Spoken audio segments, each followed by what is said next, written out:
அதிக அளவில் மூச்சு விடுறதுக்கு சிரமப்படுற அளவுக்கு தேங்கும். ஸோ அந்த தவறை ஃபஸ்ட்டு நிறுத்துங்க. ஓகே. அடுத்து 2வது தவறு பார்த்தீங்கன்னா, பிராய்லர் முட்டையும், பிராய்லர் சிக்கன், மட்டன் போன்றவற்றை அதிக அளவில் பயன்படுத்துறது. சில பேர் முட்டை இல்லாமல் சாப்பிடவே மாட்டாங்க. டெய்லி மத்தியானம் மத்தியானம் முட்டை எடுத்துப்பாங்க. இன்னும் நிறைய பேர் பார்த்தீங்கன்னா, நைட்டு முட்டை எடுக்கிற பழக்கம் இருக்கும்.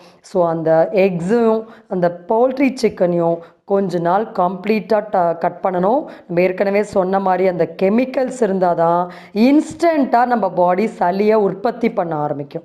ஓகே.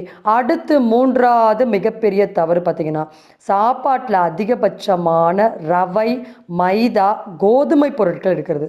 கோதுமை ரொம்ப ரொம்ப நல்ல பொருள், அதை ஏன் எடுக்கக்கூடாதுன்னு சொல்கிறாங்க அப்படின்னா, இன்றைக்கி கோதுமையில் பார்த்திங்கன்னா நிறைய ஹைப்ரிட் வெரைட்டி இருக்குது. நீங்கள் கூகுளில் போய் கூட சர்ச் பண்ணி பார்க்கலாம். நிறைய பயோடெக்னாலஜி லேப் மூலமாக ஹிம்கிரி